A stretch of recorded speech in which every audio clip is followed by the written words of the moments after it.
Hello student आजिर এই ভিডিওটোত আমি class 5 Assam জাতীয় বিদ্যালয়ৰ অসমীয়াৰ পাঠ 7 জনৰ মৰম এই পাঠটোৰ প্ৰশ্নৰ উত্তৰবোৰ লৈ আহিছো। এই পাঠটোত যিমানখিনি প্ৰশ্নৰ উত্তৰ আছে গটেইখিনি আজি আমি এই ভিডিওটোত আলোচনা কৰিম। তোমালোকে ভিডিওটো প্ৰথমৰ পৰা শেষলৈকে চাই যাবা আৰু তোমালোকে এই প্ৰশ্নৰ উত্তৰবোৰ বহিত লিখি লবা। যদি চেনেলটোত প্ৰথমবাৰৰ বাবে নতুন হয় তেনেহলে চেনেলটো সাবস্ক্ৰাইব কৰি ৰাখিবা। তেনেহলে পলম নকৰাকৈ আজিৰ ভিডিওটো আমি স্টাৰ্ট কৰিছো। পাঠটোৰ নাম হল জনৰ মৰম পাঠ 7।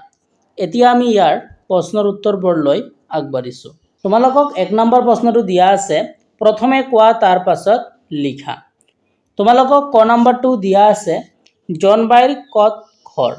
ক নম্বৰটো দিয়া আছে জনবায়ে কাৰ সতে বালিঘৰ সাজে।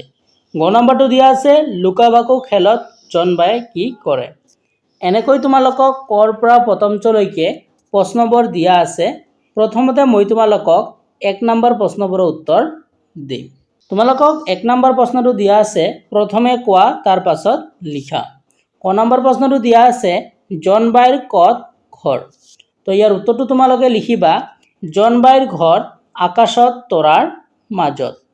তাৰপিছত তোমালোকক খ নম্বৰ প্ৰশ্নটো দিয়া আছে জনবায়ে কাৰ সতে বালিঘৰ সাজে।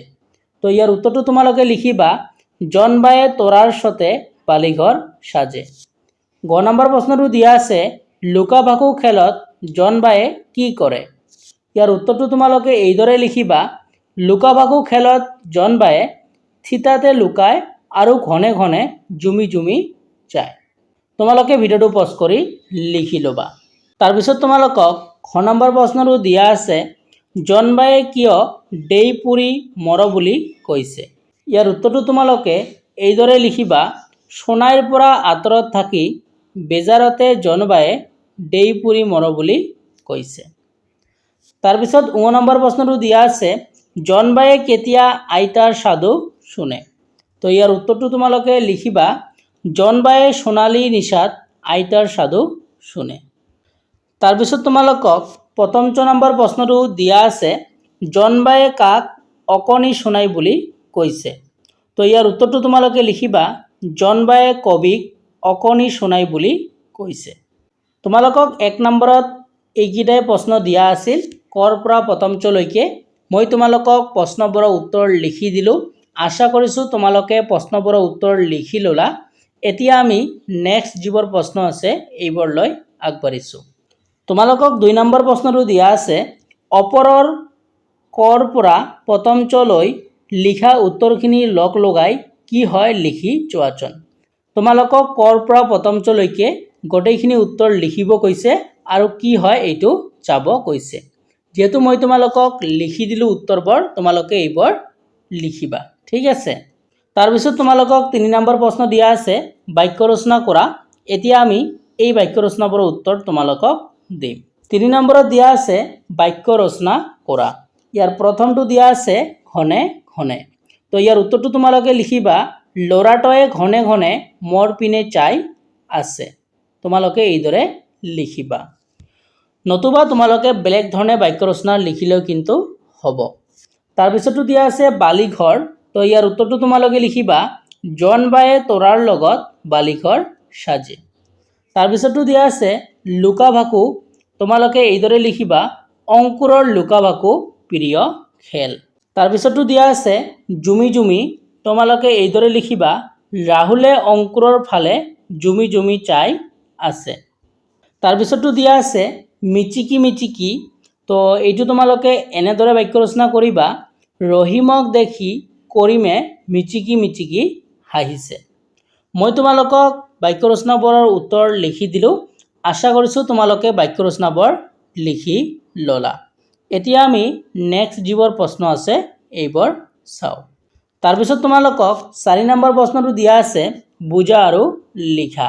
প্ৰথমটো তোমালোকৰ কিতাপত লিখি দিয়াই আছিল জন চন্দ্ৰ।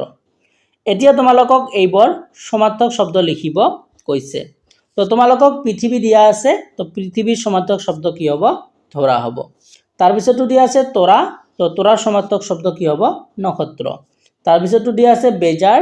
তো এইটো কি হ'ব দুখ তাৰপিছতো দিয়া আছে আইতা তোমালোকে আবা লিখিব পাৰা বা তোমালোকে আবু লিখিব পাৰা তোমালোকে যিকোনো এটা লিখিবা তাৰপিছতো দিয়া আছে আকাশ তোমালোকে লিখিবা গগন ঠিক আছে তোমালোকে এইদৰে উত্তৰবোৰ লিখি লবা তাৰপিছত 5 নম্বৰ প্ৰশ্নটো দিয়া আছে পঢ়া বুজা আৰু লিখা প্ৰথমটো তোমালোকৰ কিতাপত লিখি দিয়া আছিল জন জোনালী এতিয়া বাকিবোৰ তেনেকৈ লিখিব কৈছে তাৰপিছতো দিয়া আছে সন তোমালোকে লিখিবা সোণালী তাৰপিছতো দিয়া আছে ৰূপ তোমালোকে লিখিবা ৰূপালী তাৰপিছতো দিয়া আছে ৰথ তোমালোকে লিখিবা ৰদালী তাৰপিছতো দিয়া আছে তৰা তোমালোকে লিখিবা তৰালী তাৰপিছতো দিয়া আছে ৰং তোমালোকে লিখিবা ৰঙালী তোমালোকে এইদৰে উত্তৰবোৰ লিখি লবা তাৰপিছত 6 নম্বৰ প্ৰশ্নটো দিয়া আছে আকাশ জন আৰু তৰাৰ বিষয়ে কবিতা ৰচনা কৰিবলৈ যত্ন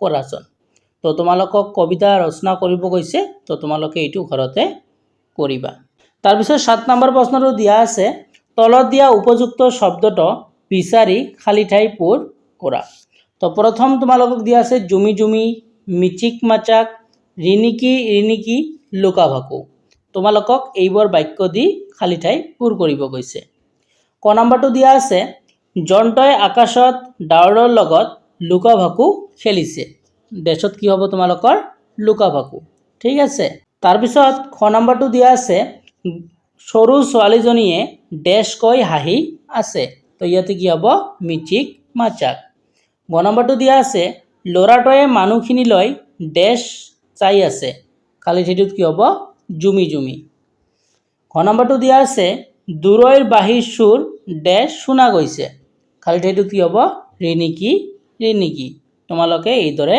লিখি ল'বা তাৰপিছত তোমালোকক 8 নম্বৰত প্ৰশ্ন দিয়া আছে বুজা আৰু লিখা তোমালোকক প্ৰথমটো দিয়া আছে বালিৰে সজা ঘৰ এইটো তোমালোকৰ কিতাপত লিখি দিছিল বালি ঘৰ তাৰপিছতো দিয়া আছে খেৰেৰে সজা ঘৰ এইটো কি হ'ব খেৰি ঘৰ তাৰপিছতো দিয়া আছে ৰন্ধন কাৰ্য কৰিবলৈ সজা ঘৰ এইটো কি হ'ব ৰান্ধনী ঘৰ তাৰপিছতো দিয়া আছে জিৰাবলৈ সজা ঘৰ যাক কি বুলি কোৱা হয় জিৰাণী ঘৰ তোমালোকে এইদৰে লিখি ল'বা তোমালোকৰ কিতাপত এইখিনিয়ে প্ৰশ্ন দিয়া আছিল আশা কৰিছোঁ তোমালোকে আজি ভিডিঅ'টো ভাল পালা এই ভিডিঅ'টোত মই তোমালোকক এই পাঠটোৰ অৰ্থাৎ জনৰ মৰম পাঠটোৰ গোটেইখিনি প্ৰশ্নৰ উত্তৰ লিখি দিবলৈ চেষ্টা কৰিলোঁ আশা কৰিছোঁ তোমালোকে আজি ভিডিঅ'টো ভাল পালা যদি ভিডিঅ'টো ভাল পালা তেনেহ'লে ভিডিঅ'টোত এটা লাইক কৰি দিবা আৰু তোমালোকে আমাৰ চেনেলটো সাবস্ক্ৰাইব কৰি ৰাখিবা তেনেহ'লে নতুন এটা ভিডিঅ'ৰ লগত তোমালোকৰ লগত পুনৰ দেখা দেখি হ'ম ভিডিঅ'টো চোৱাৰ কাৰণে তোমালোকক ধন্যবাদ জনাইছোঁ